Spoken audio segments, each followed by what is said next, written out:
નમસ્કાર વિદ્યાર્થી મિત્રો, ધોરણ 10 વિષય સામાજિક વિજ્ઞાન ઓનલાઈન સેશનમાં આપ સૌનું સ્વાગત છે. 17મો પાઠ પડકારો 2 આપણા ગરીબી અને બેરોજગારી. એમાં બેરોજગારીના સ્વરૂપો મતલબ ભારતમાં એની વિશાળતાનું પ્રમાણ, બેરોજગારી ઉદ્ભવવાના કારણો અને બેરોજગારીની અસરો. આ 3 પ્રશ્નો આપણે ડિટેલમાં ગયા વિડિયો લેક્ચરમાં જોઈ લીધા. આજના લેક્ચરમાં માત્ર 2 પ્રશ્ન, એક તો મોસ્ટ આઈએમપી વિશ્વ શ્રમ બજાર અને અત્યારે આપણે જે જોવાનો છે બેરોજગારી ઘટાડવાના પ્રયાસ અથવા તો પ્રયત્ન રૂપે સરકારે કરેલા પગલાં અથવા તો સરકારે આપેલી યોજનાઓ સવિસ્તર ચર્ચો. જેમ ગરીબી પડકાર હતો એમાં સરકારે પોતપોતાની રીતે જે 14 પગલાં ભર્યા હતા, જે 14 યોજનાઓ મેં તમને સમજાવી હતી, અન્નપૂર્ણા યોજના, પ્રધાનમંત્રી કૃષિ વિકાસ યોજના, ફસલ વીમા યોજના, મનરેગા, આ બધી વસ્તુ કે જે સરકારી પ્રયાસ અથવા તો સરકારના કાર્યક્રમો હતા. એ જ રીતે બેરોજગારી ઘટાડવા માટે સરકારે કેવા પગલાં ભર્યા છે, કેવા કાર્યક્રમોનું આયોજન કર્યું છે, એના પ્રયાસો ક્યાં ક્યાં છે, આવા 10 કે 12 મુદ્દા આપણે જોવાના છે. પર્ટિક્યુલર નામ નથી પણ આપણે મુદ્દા પાડતા જશું, આપણને ખ્યાલ આવે કે ટોટલ 9 10 11 12 કેટલા મુદ્દાઓ થયા. ત્યારબાદનો છેલ્લો પ્રશ્ન આ પાઠનો વિશ્વ શ્રમ બજાર, એના વિશે ચર્ચા કરીએ એટલે 17મો પાઠ આપણો પૂરો થાય. શરૂઆત કરીએ આપણે મિત્રો બેરોજગારી ઘટાડવાના પ્રયાસ રૂપે. બેરોજગારી ઘટાડવાના પ્રયાસ રૂપે શું, તો કે એવો પ્રયત્ન કે જેના દ્વારા બેરોજગારી ઘટી શકે. પ્રયાસ રૂપે સરકારી યોજનાઓ કે કાર્યક્રમો ચર્ચો.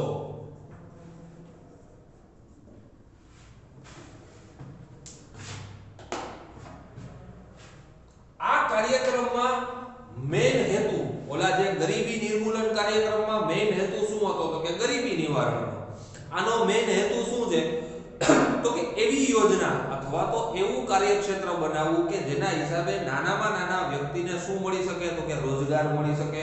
તો ભારતમાં પેલો મુદ્દો આપણે લખીએ, ભારતમાં આર્થિક વિકાસ દર, આ દરનું માપન દર વર્ષે કરવામાં આવે. કેવો તો કે 10% જેટલો ઊંચો રાખવો.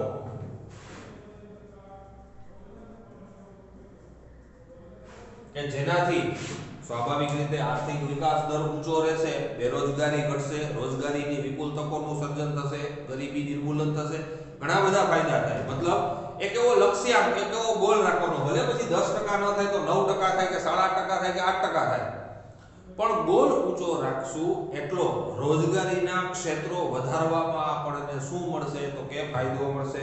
બીજું એના માટે શું કરવું જોઈએ તો કે ખાનગી અને જાહેર ક્ષેત્રે, ખાનગી અને જાહેર ક્ષેત્રોમાં શું કરવું જોઈએ તો કે મૂડી રોકાણ.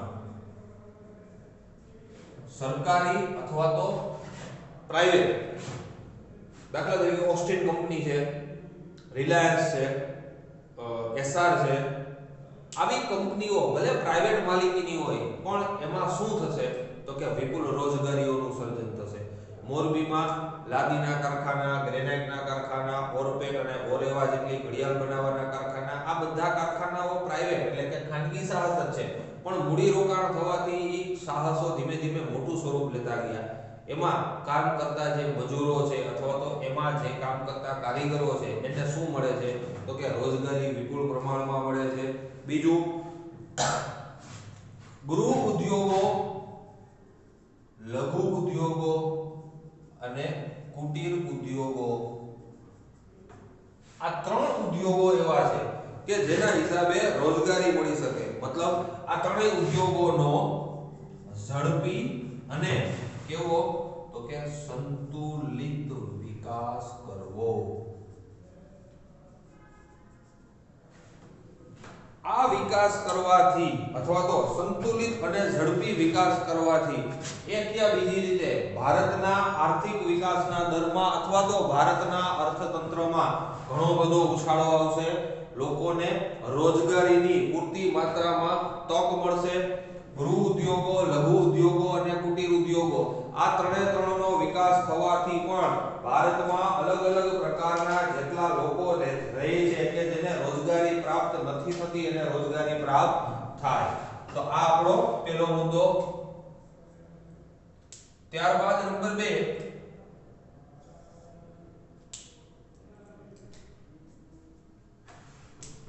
શું તો કે શ્રમ પ્રધાન ઉત્પાદન પદ્ધતિ.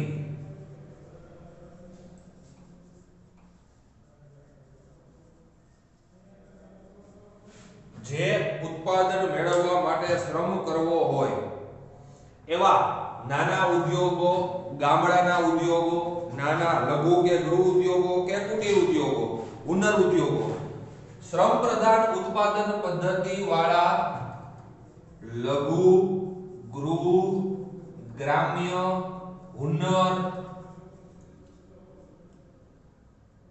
ઉદ્યોગોનો શું કરવો જોઈએ? વિકાસ કરવો. કે જેના મૂળમાં શું છે તો કે શ્રમ છે.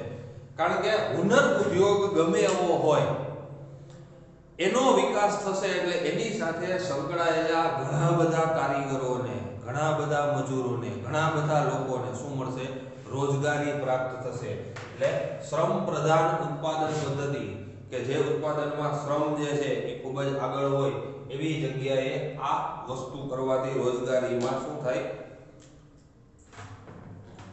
વધારો થઈ શકે, ઘટાડો થવાને બદલે. નંબર 3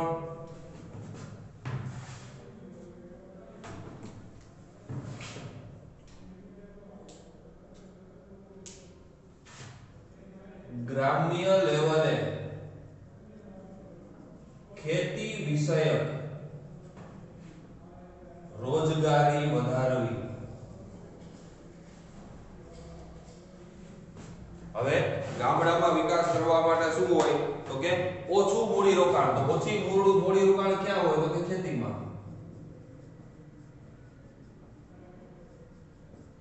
ખેત ઉત્પાદન અથવા તો ખેતી વિષયક રોજગારી જે છે એ વધારી શકાય. અને આવી યોજનાઓ કે જેમાં ઓછું મૂડી રોકાણની જરૂર પડે અને માત્ર ને માત્ર ખેતી વિષયક હોય એટલે કે ગ્રામ્ય લેવલે આવી યોજનાઓ નો અમલ કરાવવાથી રોજગારીની વિપુલ તકોનું સર્જન થઈ શકે.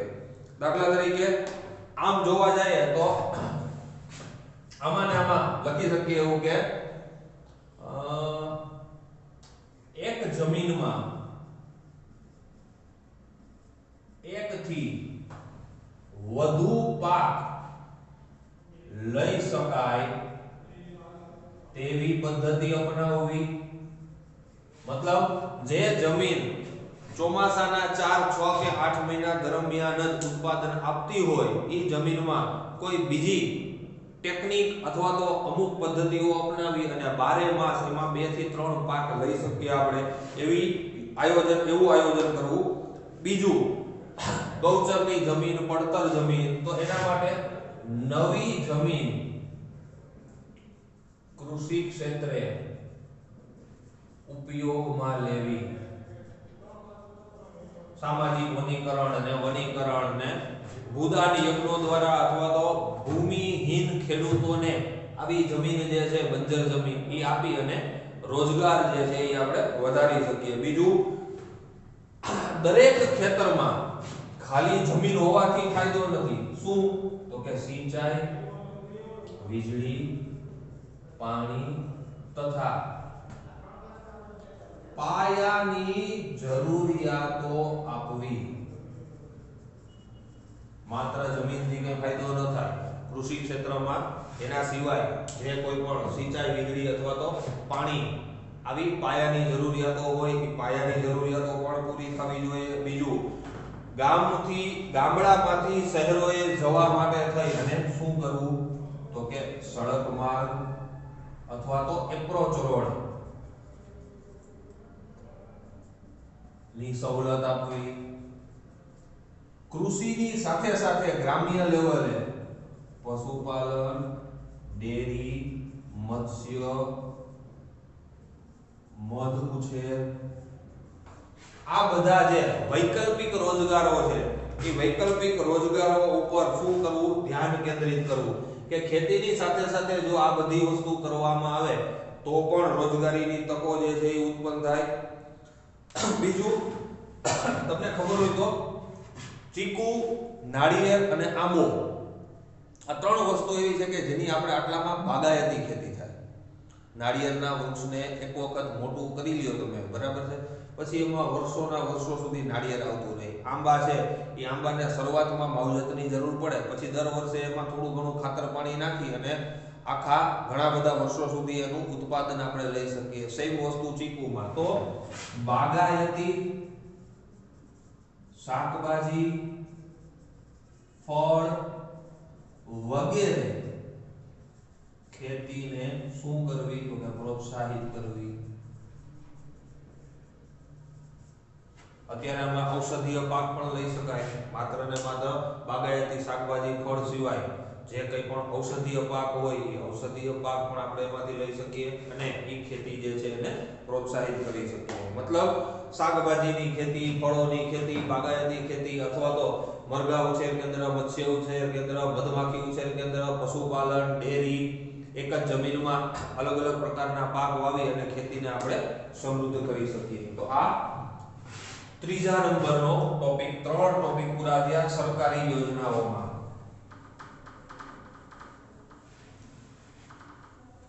ગ્રામ્ય લેવલે બેરોજગારી ઘટાડવા આ ઉપાય જે છે એ ખૂબ જ જરૂરી અને કારગર નીવડે છે. અત્યારે પણ ઘણી બધી જગ્યાએ આપણે જોવા જઈએ તો ખેતીની સાથે સાથે લોકો પશુપાલન અથવા તો જેને કહી શકાય કે આવા વૈકલ્પિક રોજગારો તરફ વળ્યા છે. નંબર 4,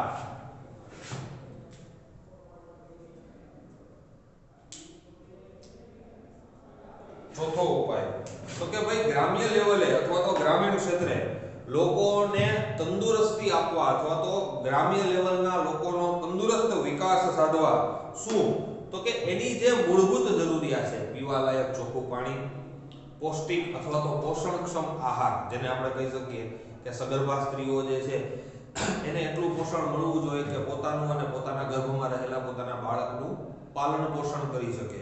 તો આના માટે બીજું આરોગ્ય છે, શિક્ષણ છે, વીજળી છે, સડક છે, રોડ રસ્તા છે.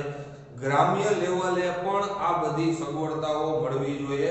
એના સિવાય ગ્રામ્ય લેવલે તમને ખ્યાલ હોય તો પોસ્ટ ઓફિસ ઘણા ગામડામાં હોય છે, પણ અત્યારના જમાનામાં ઘણા બધા ગામડામાં આપણે પોસ્ટ ઓફિસ સિવાય બેંક છે, ઇન્ટરનેટ સુવિધાઓ છે, વાઈફાઈ છે, જીટીપીએલ કનેક્શન છે અથવા તો મનોરંજનના જે કંઈ પણ માધ્યમો છે એ બધી વસ્તુઓ આપણે અત્યારે દરેકે દરેક ગામડામાં, નાનું ગામડું હોય તો પણ જોઈ શકીએ છીએ. મતલબ ગુણાત્મક અને પરિમાણાત્મક આ બે ખ્યાલ અર્થશાસ્ત્રના છે. ગરીબી ગુણાત્મક ખ્યાલ છે, મેં તમને આની પહેલા વાત કરી હતી.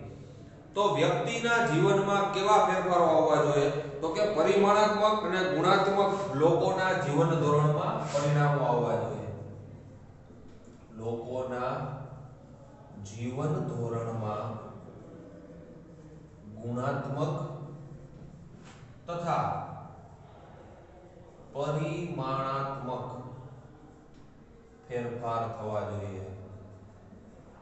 હવે ઈ ક્યારે થાય, તો કે ગ્રામ્ય લેવલે પોષણક્ષમ આહાર, પીવાનું શુદ્ધ પાણી, શિક્ષણ, આરોગ્ય, ઇન્ટરનેટ, બેન્કિંગ, વાહન વ્યવહાર, સડક માર્ગ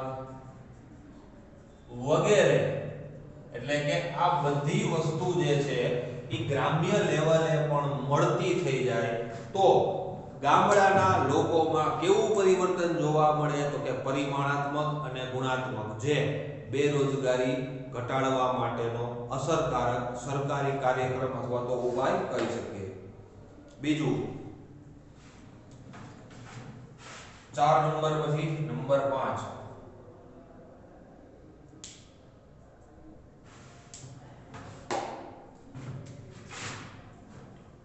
શિક્ષિત અને યુવા બેરોજગારી ઘટાડવા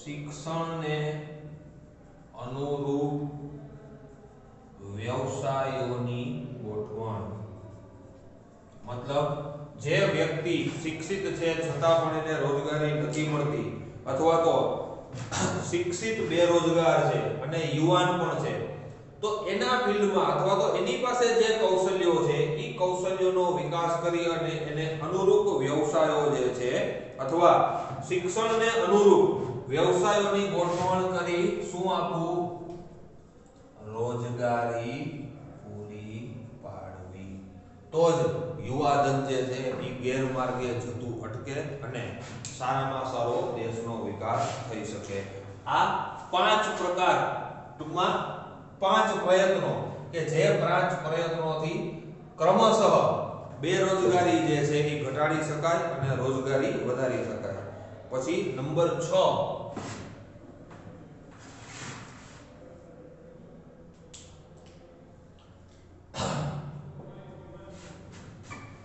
નંબરમાં ઉત્પાદન ક્ષેત્રે જે કોઈ પણ નવી ટેકનોલોજી આવે છે દાખલા તરીકે મેં તમને હમણાં વાત કરી હતી કે જેસીબી દ્વારા 2 કલાકમાં જે કામ થાય માનવ શ્રમ એ કામ કરે તો 2 દિવસની રોજગારી મળે તો ક્યારેક ટેકનોલોજી અથવા તો આવા ફેરફારોની જેને કહેવાય કે માઈનસ અથવા તો જેને કહેવાય કે વિપરીત અસર પડતી હોય માનવ શ્રમની જરૂરિયાત ન રહેતા જે મજૂરો 2 દિવસ સુધી કાર્ય કરે તો એ 2 દિવસ સુધી ઈ મજૂરોનું પાલન પોષણ થઈ શકે એ જ જગ્યાએ 2 જેસીબી તમે મૂકી દો એટલે એ બધુંય કામ 3 કલાકમાં કરીને 2 જેસીબી વયા જાય મતલબ એટલો માનવ શ્રમ બચ્યો હામો બીજો અર્થ એ પણ કાઢી શકીએ કે કેટલા માણસોની રોજીરોટી છીનવાઈ ગઈ 3 થી 4 વ્યક્તિઓનું કામ એક કોમ્પ્યુટર કરે મતલબ એક કોમ્પ્યુટર 4 વ્યક્તિનું કામ કરતો એટલે બાકીના 3 જે ઘરે બેસે એની રોજીરોટી કોણે છીનવી લીધી કોમ્પ્યુટરે નો ડાઉટ વિકાસ થયો છે કામમાં પરફેક્શન આવ્યું છે એકદમ સ્પીડી અને ભૂલ વગરનું કામ થાય છે પણ સામે એની આવી વિપરીત અસરો પણ જોવા મળે ટૂંકમાં કૌશલ્ય યુક્ત શ્રમિકો જે છે પાટણના પટોળા બનાવતા સાળવીઓ છે જે જુનવાણી ધાતુ કામ કરતા કારીગરો છે કંસારા છે વાસણ બનાવતા અથવા તો મૂર્તિ બનાવતા શિલ્પકારો છે આવા બધા લોકો જે છે ઈ શ્રમિકોની માંગ ધીમે ધીમે ઘટવા માંડી હવે ઈ ઘટવા ન દેવી હોય તો શું કરવું પડે તો કે ઉત્પાદન ક્ષેત્રે ટેકનોલોજીમાં ફેરફાર કરવો પડે મશીન જે વસ્તુ બનાવે છે અત્યારે હું તમને કહું કે પાટણના પટોળા દુનિયાનું કોઈ મશીન ન બનાવી શકે તો ત્યાં માનવ શ્રમ જે છે એની કિંમત છે ત્યાંનો જે કારીગર વર્ગ છે અથવા તો જે કૌશલ્યયુક્ત કારીગર છે એમાં એનું પ્રશિક્ષણ તાલીમ એની પરંપરાગત એનો જે વ્યવસાય છે પરંપરાગત ધંધો છે એ ધંધામાં એને શું હાસિલ કરી હોય તો કે કુશળતા તો આવા લોકોને જે ઉત્પાદન ક્ષેત્રે રોકી અને એની કાર્યક્ષમતાઓ વધારવી ઉત્પાદન ક્ષેત્રે કૌશલ્યયુક્ત કારીગરો ને રોકી ઉત્પાદકતા વધારવી અને બેરોજગારી ઘટાડવી ઉત્પાદકતા વધે એટલે સ્વાભાવિક રીતે શું થાય તો કે કાર્યક્ષમ બને ઉત્પાદન જે છે એ કાર્યક્ષમ બને અને રોજગારીની જે છે વિપુલ તકો જે છે એ માણસને મળતી જાય ટૂંકમાં શું કરવું આના માટે તો વ્યવસાય લક્ષી કેવું તો કે ટેકનિકલ જ્ઞાન વધારવું આના માટે તમને ખબર હોય તો એક શબ્દ સંભળાતો હશે આઈટીઆઈ ઇન્ડસ્ટ્રીયલ ટ્રેનિંગ ઇન્સ્ટિટ્યૂટ જ્યાં ઇલેક્ટ્રિશિયન છે વાયરમેન છે ટર્નલ છે ફિટર છે ઓટોમોબાઈલ એન્જિનિયર છે વાયરમેન છે આવા બધા નાના કોર્સ જે છે એ કરી શકે ડીઝલ મિકેનિક છે અને આવી ટેકનોલોજીનું જ્ઞાન વધે એટલે સ્વાભાવિક રીતે વ્યવસાય લગતી અત્યારે ગેરેજ ચલાવતો મજૂર જે છે, કારીગર છે, પોતાની આવડત, પોતાના કૌશલ્ય, પોતાની બુદ્ધિ શક્તિથી ટુ વ્હીલ રિપેર કરે છે, ભણેલો નથી પણ એની પાસે કેવું છે, વ્યવસાય લક્ષી ટેકનિકલ જ્ઞાન છે, એટલે હાથ પેડે 500 કે 1000 રૂપિયા કમાવો હોય તો એ કમાઈ શકે. એનામાં શું હોવું જોઈએ? આવડત હોવી જોઈએ. એટલે એવી વસ્તુઓ વધારવી. સ્થાનિક ઉદ્યોગની માંગ પ્રમાણે, સ્થાનિક ઉદ્યોગની માંગ પ્રમાણે શું રાખવું? શાળાના અભ્યાસક્રમો. રિલાયન્સ ને એસઆર કંપની છે એની આજુબાજુમાં જે શાળાઓ હોય એમાં ખરેખર electrical engineer, civil engineer, mechanic engineer, electrician, wireman ખરેખર આવું જ ભણાવાય. કારણ કે ત્યાં ઈ કંપનીને આવા ભવિષ્યના નાગરિકોની જરૂરિયાત રહે માટે ઈ જરૂરી. બીજું, બજારની જે પ્રમાણેની માંગ છે, બજારની માંગ પ્રમાણે કારીગરોને કે શ્રમિકોને વ્યવસાય લક્ષી જ્ઞાન આપવું કે તાલીમ લખી આપણે તાલીમ આપવી. કારણ કે બજારની અનુકૂળતા મુજબ માની લો કે હીરા બજાર છે તો એમાં મથાળું છે, તળિયું છે ને ઘાટના કારીગરો છે એની માંગ વિપુલ પ્રમાણમાં રહેવાની. તો ઈ લોકોને, ઈ શ્રમિકોને ઈ શિક્ષણ આપો. જ્યાં સૌથી વધારે ખાણીપીણીના શોખીનો છે એ નવી નવી જાતના પકોડા છે, બ્રેડ પકોડા છે, ઘૂઘરા છે, ભાજીકોન છે, બ્રેડ બટર છે કે વોટેવર ફાસ્ટ ફૂડની કોઈ પણ આઈટમ બનતી હોય અને સારામાં સારી બનાવતા હોય એવા વ્યવસાય લક્ષી જે કારીગરો છે એને પ્રોત્સાહન આપવાથી બેરોજગારીમાં મહદઅંશે ઘટાડો થઈ શકે. તો ગવર્નમેન્ટે એવી યોજના કરવી જોઈએ. બીજું, શ્રમિકોને વ્યવસાયલક્ષી તાલીમ તો આપીએ પણ એને સતત ભાઈ તને કામ મળી જ જશે, તારી પાસે આવી આવડત છે, સારામાં સારો ગાંઠિયા, ભણેલા ગાંઠિયા બનાવવાનો કારીગર હોય કોઈ દી ભૂખે ન મરે. એ ગમે એ ચાર ચોકે અથવા તો ગમે એ રસ્તે એવડી નાનકડી લારી 1000, 1200, 1500 રૂપિયાના રોકાણથી પોતાનો ધંધો ચાલુ કરે તો હાંજ પડે 500 નોટ કમાઈ લે. તો આવા ઘણા બધા વ્યવસાયો છે કે જેના હિસાબે શ્રમિકો અથવા તો આવા જે દૈનિક મજૂરો છે એ રોજીરોટી કમાઈ શકે. બીજું, શ્રમ પ્રધાન આયોજન અથવા તો શ્રમનું આયોજન ભવિષ્યને ધ્યાનમાં રાખી કરવું. ક્યારે, કયા સમયે, કેવા પ્રકારના શ્રમની જરૂરિયાત છે એ વસ્તુ ખાસ જરૂરી. શ્રમિકોએ પણ સતત અપડેટ થતા રહેવું. દાખલા તરીકે પહેલાના જમાનામાં બજાજની ગાડી આવતી તો બજાજની ગાડી રિપેર કરવા વાળા કારીગરો મળી જતા. પછી ધીમે ધીમે કઈ ગાડી આવી તો હીરો હોન્ડા સ્પ્લેન્ડર ને સીડી ડિલક્સ ને એવી ગાડી આવી. એને હમી કરવા વાળા કારીગરો મળી જતા. અત્યારે કરિઝમા ને કેટીએમ ને આવી ગાડી આવી તો એ પણ રિપેરેબલ છે. મતલબ શ્રમિકોએ પણ પોતાનું જ્ઞાન શું કરવું જોઈએ? અપડેટ કરવું જોઈએ. એમ્બેસેડર ને ફિયાટ આવતી, અત્યારે ઓડી આવે, BMW આવે તો એ પણ રિપેરેબલ છે. એની વસ્તુ બનાવવા માટેના શ્રમિકો છે એ કેવા હોય તો કે કૌશલ્યયુક્ત જ હોય. તો શ્રમ પ્રધાન દેશનું આયોજન ભવિષ્યની જે જરૂરિયાત છે એને ધ્યાનમાં રાખીને કરવું.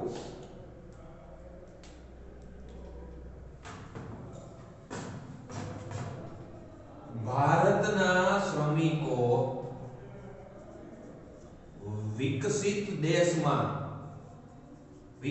દેશની તુલનામાં સક્ષમ બને એવા પ્રયત્ન કરવા. કયો મજૂર ક્યાં જશે એ આપણને ખબર નથી. કોક મજૂર અહીંયા પ્રાયોગિક જ્ઞાન કે વ્યવસાય લક્ષી જ્ઞાન લઈ અને માની લો કે દુબઈ વયો ગયો, બરાબર છે. તો એવા વિકસિત દેશમાં જે કોઈ પણ વસ્તુઓ કરવાની છે એ વસ્તુ એને જ કરવાની, તો એનું આયોજન એને કરવા દેવાનું. તો વિકસિત દેશની તુલનામાં ભારતના જે શ્રમિકો છે એ ભારતના શ્રમિકો સ્પર્ધામાં ઊભા રહી શકે એટલીસ્ટ એટલું જ્ઞાન, એટલું નોલેજ જે છે એને મળવું જોઈએ. 6 પ્રયત્નો આપણે જોયા.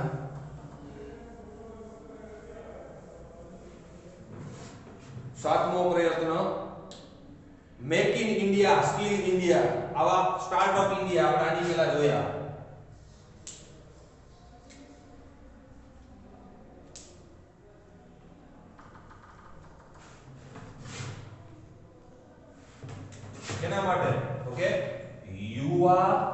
બેરોજગારો માટે મેક ઇન ઇન્ડિયા, પછી સ્કિલ ઇન્ડિયા, ઉદ્યોગ ક્ષેત્રે અથવા તો અમુક જગ્યાએ પોતાના આવડતથી પોતાના કૌશલ્યથી આગળ વધવા માટે થઈ અને make in India, skill India અને હજી જાણીતું નામ ડિજિટલ ઇન્ડિયા, આવી યોજનાઓ જે છે એ ગવર્નમેન્ટે લોન્ચ કરેલી છે કે જેના હિસાબે શ્રમ શક્તિનું આયોજન થઈ શકે. આ યોજનાનો વ્યાપ એટલો બધો વધારી શકાય આપણે કે જેનાથી શું થાય તો કે આ યોજના દ્વારા શું થાય તો કે વિપુલ રોજગારીની તકો મળી રહે. ખૂબ જરૂરી છે આ. અને આ ત્રણથી ભારતના યુવાનોને ઘણો બધો ફાયદો પણ થયો છે અને આના હિસાબે ઘણા બધા દેશોમાં ભારતના શ્રમિકો જે છે એ કામ કરતા થયા છે અને સારામાં સારું વળતર પણ મેળવે છે. પછી 7 પછી નંબર 8 શ્રમ શક્તિ આયોજન.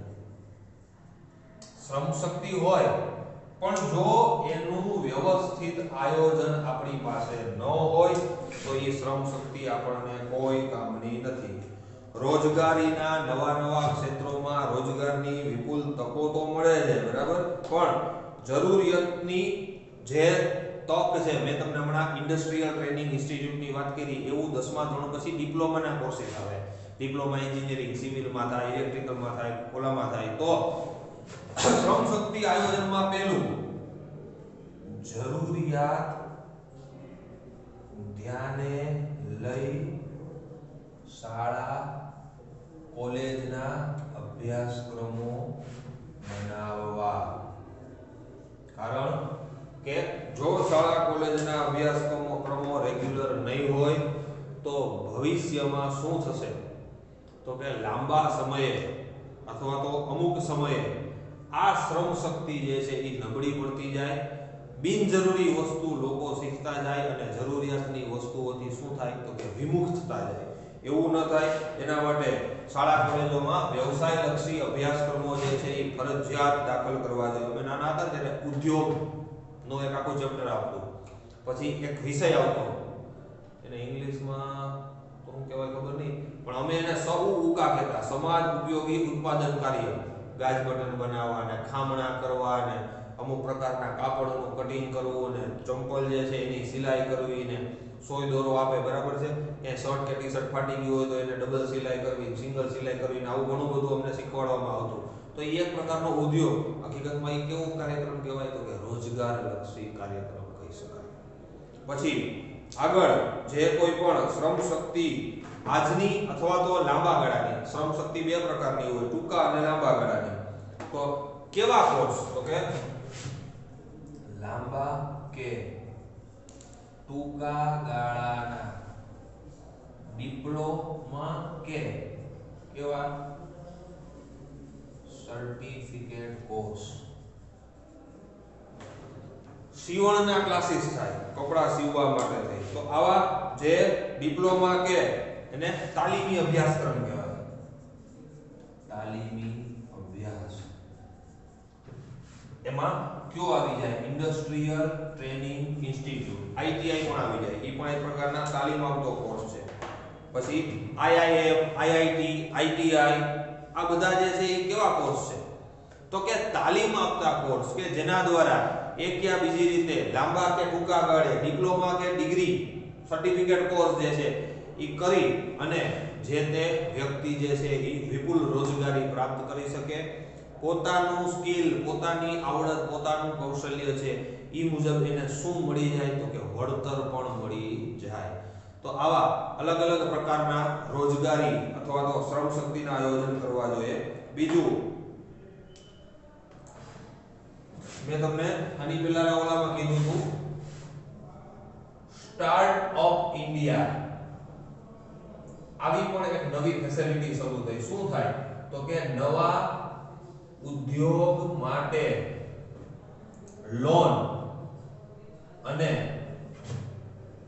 યોગ્ય વ્યાજ થી ધિરાણ કેનાથી તો કે સ્ટાર્ટઅપ ઇન્ડિયાથી નવો બિઝનેસ અથવા તો નવો ઉદ્યોગ સ્થાપના કરવા માટે થઈ અને આમ કરવાથી શું થાય તો કે બેરોજગારી ઘટે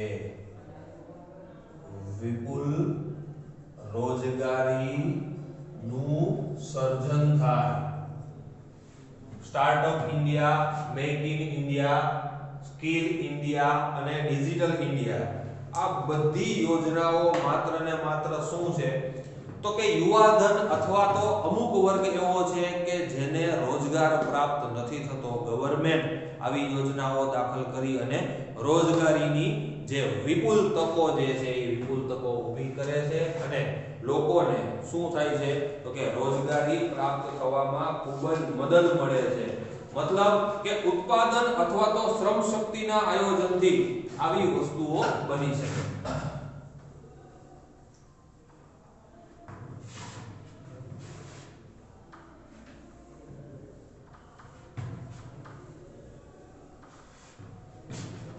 ત્યારબાદ ઉદ્યોગ સંબંધી વિકાસ નવમો મુદ્દો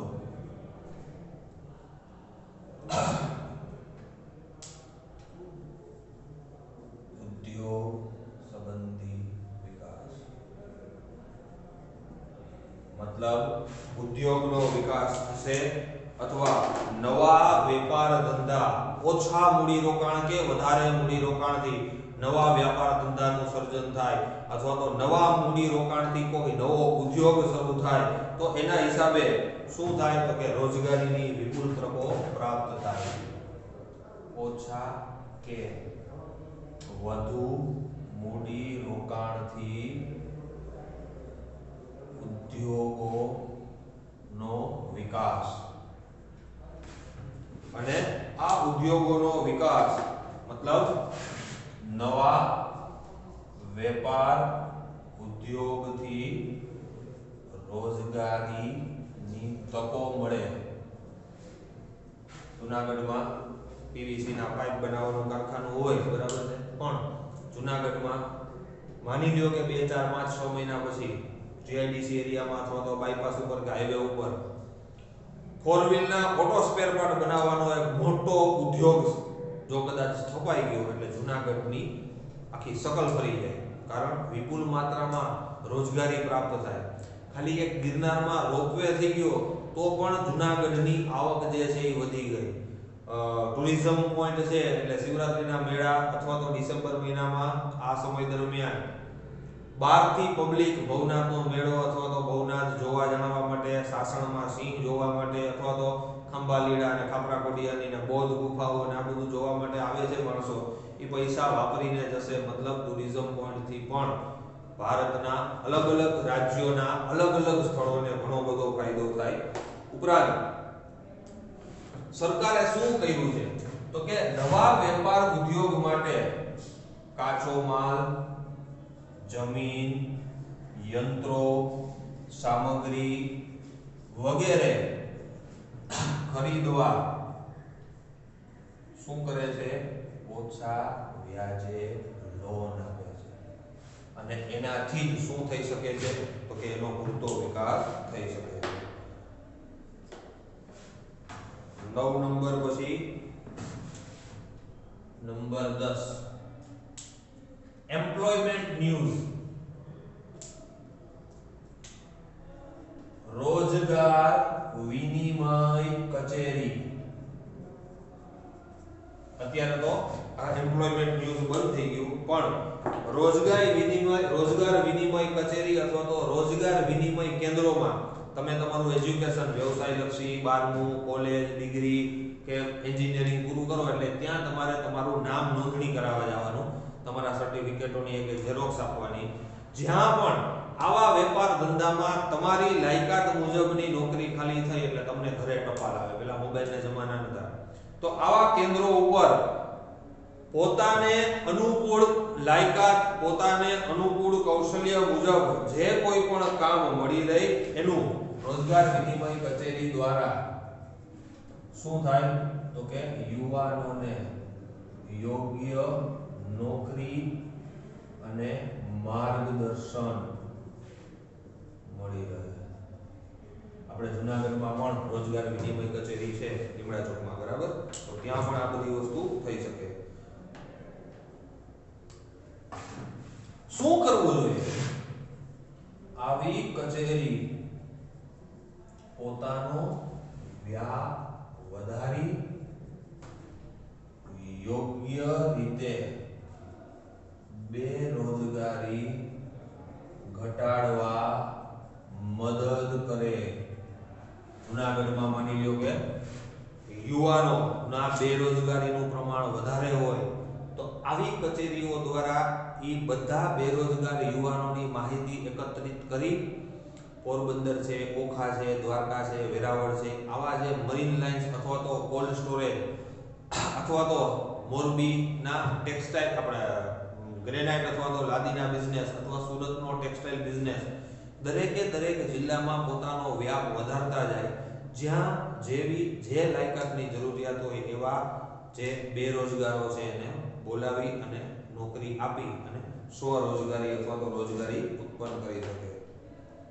બીજું એક સામયિક આવતું રોજગાર સાપ્તાહિક દ્વારા શું તો કે બેરોજગારોને શું આપવાનું? માહિતી પૂરી પાડવી. જેમ છાપું દરરોજ આવે એમ રોજગાર જે છે દર અઠવાડિયે 10 દિવસે આવતું કારકિર્દીનું માર્ગદર્શન ને અમુક જીકેના પ્રશ્ન અને જે લોકોને દાખલા તરીકે મોરબીની ઓરેવા કંપનીને આઈટીઆઈ કરેલા ઇલેક્ટ્રિશિયન 10 ની જરૂર છે તો એ રોજગાર કચેરીના ઓફિસે જઈ અને આ રોજગાર સાપ્તાહિકમાં જાહેરાત આપી દે કે જોઈએ છે 10 ઇલેક્ટ્રિશિયન વ્યક્તિઓ, ઇન્ટરવ્યુ માટે મળો, આ સરનામું કે ફોન નંબર કે વોટેવર જે હોય. તો આનાથી એ વસ્તુનો ફાયદો થઈ શકે. મોડલ કેરિયર સેન્ટર શું? મોડલ કેરિયર સેન્ટર આવા જે કેન્દ્રો છે, બરાબર છે, ઈ કેન્દ્રો દ્વારા કારકિર્દીનું માર્ગદર્શન તો મળી રહે, સાથે સાથે યોગ્ય જગ્યા અથવા તો યોગ્ય જે કંઈ પણ વસ્તુઓ કે એના કેન્દ્રો છે ઈ કેન્દ્રો મુજબ એક યા બીજી રીતે આવા રોજગારી સર્જન કરતી જે જગ્યાઓ, કંપનીઓ અથવા તો વેપાર ધંધાઓ છે એનું માર્ગદર્શન મળી રહે. એના અમુક મોડલ કેરિયર સેન્ટર અથવા તો એવા લોકોના શું આપ્યા હોય તો કે હેલ્પલાઇન નંબર આપેલા હોય. એ હેલ્પલાઇન નંબર ઉપર ફોન કરી અને તમે શું કરી શકો તો કે માર્ગદર્શન મેળવી શકો, બેરોજગારીની માહિતી આપે અને રોજગાર પ્રાપ્ત કરવા માટે થઈ અને યથાયોગ્ય સૂચન જે હોય એ આવા કેરિયર સેન્ટર વાળા બેરોજગારોને કરતા હોય. તો આ આપણો પ્રશ્ન બેરોજગારી ઘટાડવાના પ્રયાસ રૂપે સરકારી યોજનાઓ અને કાર્યક્રમો. કેટલા મુદ્દા છે? 10 મુદ્દા.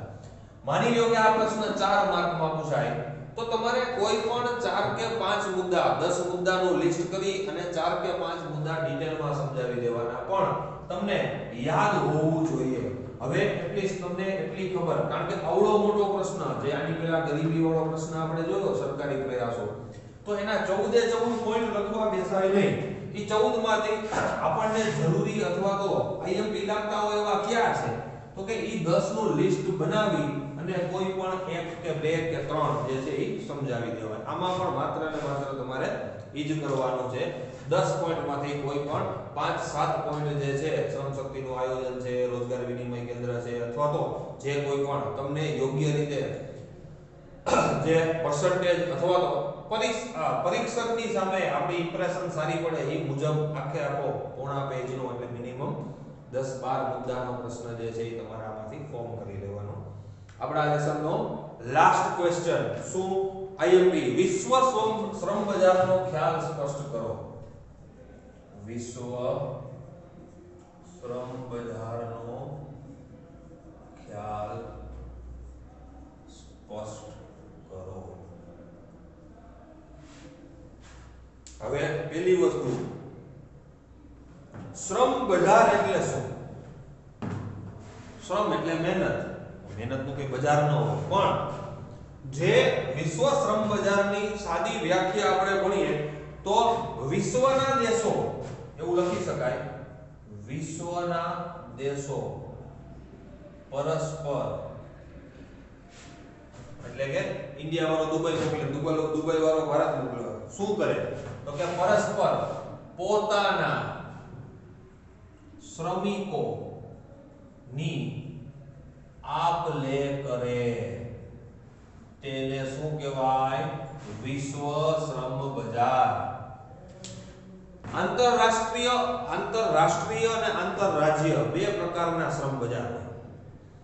કેરળમાંથી કોઈ વ્યક્તિ કામ કરવા ગુજરાતમાં આવે અથવા તો ગુજરાતમાંથી કોઈ વ્યક્તિ કામ કરવા માટે જમ્મુ કાશ્મીર જાય તો એ આંતરરાજ્ય. પણ ભારતમાંથી ડિગ્રી લઈ અને કેનેડા નર્સિંગ કરવા જાય અથવા તો અમેરિકા જાય અથવા તો વોટએવર જે કંઈ પણ ભારત સિવાયના દેશમાં જાય તો શ્રમ શક્તિનું આયોજન. દુબઈ આરબ અમીરાતમાં ઇલેક્ટ્રિશિયનની જરૂર પડે, ભારતમાંથી 15 20 25 30 35 40 જે પ્રમાણે કંપનીનું કદ હોય એ મુજબ ઇલેક્ટ્રિશિયનની ભરતી કરે. ભારતનો ઇલેક્ટ્રિશિયન દુબઈમાં જઈને કામ કરતો હોય તો એ શું થયું? પરસ્પર શ્રમિકોની આપ-લે, તો એને કહેવામાં આવે વિશ્વ શ્રમ બજાર. આંતરરાષ્ટ્રીય કક્ષાએ એક દેશમાંથી બીજા દેશમાં રોજગારી છે, વેપાર છે, ધંધો છે, કોઈ નાનો મોટો બિઝનેસ છે, ઉદ્યોગ છે, કોઈ તાલીમ છે અથવા તો ઉચ્ચ અભ્યાસ માટે જે સ્થળાંતર થાય, આંતરરાષ્ટ્રીય કક્ષાએ શ્રમિકો વેપાર, ધંધા, ઉદ્યોગો, તાલીમ કે ઉચ્ચ અભ્યાસ માટે થતું સ્થળાંતર એટલે એક જગ્યાએથી બીજી જગ્યાએ જવું. કેવું? તો કે આંતરરાષ્ટ્રીય કક્ષાએ. એને આપણે શું કહી શકીએ? તો કે શ્રમ બજાર કહી શકીએ. શા માટે શ્રમ બજાર? તો કે અહીંયા માની લો કે તાલીમ પામેલો કોઈ વાયરમેન હોય, એને અહીંયા શોધ કરવા છતાં નોકરી મળતી નથી, કામની તલાશમાં, રોજગારીની તલાશમાં, પૈસાની તલાશમાં એ ભારતમાંથી બીજા કોઈ દેશમાં શું કરે છે? સ્થળાંતર કરે છે. તો એ સ્થળાંતરને શું કહી શકશું આપણે? વિશ્વ શ્રમ બજાર. અત્યારે ઇન્ફોર્મેશન ટેકનોલોજી, કોમ્પ્યુટરનું જ્ઞાન, ગૂગલની ઓફિસ, અમુક પ્રકારની બ્રોડબેન્ડ સેવાઓ કે જેમાં ભારતમાં રહીને લોકોએ, વિદ્યાર્થીઓએ ઘણું બધું ઊંચું જ્ઞાન પ્રાપ્ત કર્યું હોય, ટેકનિકલ જ્ઞાન પ્રાપ્ત કર્યું હોય અને એના પ્રમાણમાં એને અહીંયા વળતર ન મળતું હોય, આપણા દેશમાં એને વળતર ન મળતું હોય તો શું કરે? તો કે એ શું કરશે? વિજય જશે. અથવા તો એવું બને કે ગ્રેજ્યુએટ સુધીનો અભ્યાસ એને ભારતમાં રહીને કર્યો હોય અને ઉચ્ચ અભ્યાસ માટે, ઊંચા ટેકનિકલ જ્ઞાન માટે, ઊંચા સૈદ્ધાંતિક જ્ઞાન કે ડોક્ટર બનવા માટે કે સારામાં સારો એન્જિનિયર બનવા માટે અથવા તો પીએચડી ઉપર થીસીસ લખવા માટે એ ભારત છોડીને આવા દેશમાં જશે. તો આમાં અત્યારે શું થયું? નોંધપાત્ર વધારે થયું છે. તો જે બુદ્ધિ ધનનું બહિર્ગમન વધ્યું છે. શું વધ્યું છે? બુદ્ધિ ધનનું બહિર્ગમન વધ્યું છે. શા માટે? તો કે સારી નોકરી, સારું શિક્ષણ, સારી આવક અને સુખી જીવનની શોધ માટે શું થાય છે? બુદ્ધિ ધનનું બહિર્ગમન.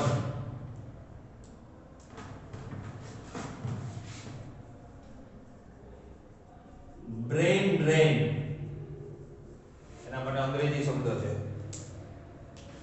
ભારતમાં ડોક્ટર બની ગયા હોય, ભારતમાં સારું એવું કમાતા હોય, પણ પોતાના બાળકોનું, પોતાનું ફ્યુચર, પોતાને જે જિંદગી જીવવી છે એ આખે આખું બધું વિચારતા એમ થાય કે આપણા માટે ભારત નાનો દેશ છે, આપણે ક્યાં જવું? તો કે કેનેડા જવું અથવા તો યુએસમાં સ્થાયી થવું. ત્યાં જશે, તનતોડ મહેનત કરશે, ત્યાંના ગ્રીન કાર્ડ કે પીઆર કે વોટએવર જે કહેવાતું હોય એ લેશે અને પોતે સારી નોકરી, સારું શિક્ષણ, સારી આવક અને સુખી જીવનની શોધમાં ભારતનું બુદ્ધિધન ક્યાં વયું જશે? તો કે વિદેશ ગમન કરશે. તો આટલી વસ્તુ માત્ર ને માત્ર વિશ્વ શ્રમ બજારમાં જ ન આવે, એના સિવાય મોટા ઔદ્યોગિક એકમો, માની લો કે દુબઈની કોઈ કંપની હોય, એને સારામાં સારા શ્રમિકો અથવા તો ઉચ્ચ ટેકનિકલ જ્ઞાન ધરાવતા એન્જિનિયરોની જરૂર હોય, તો એ શું કરશે? તો કે ભારતમાંથી કે બીજા કોઈ દેશમાંથી શું કરશે? તો કે આવા એન્જિનિયરો અથવા તો ઉચ્ચ ટેકનિકલ જ્ઞાન ધરાવતા લોકોને બોલાવશે. અને શું થશે? તો કે પોતાના કર્મચારીઓને ઘણી વખત કંપની પણ ઉચ્ચ જ્ઞાન માટે વિદેશ મોકલતી હોય.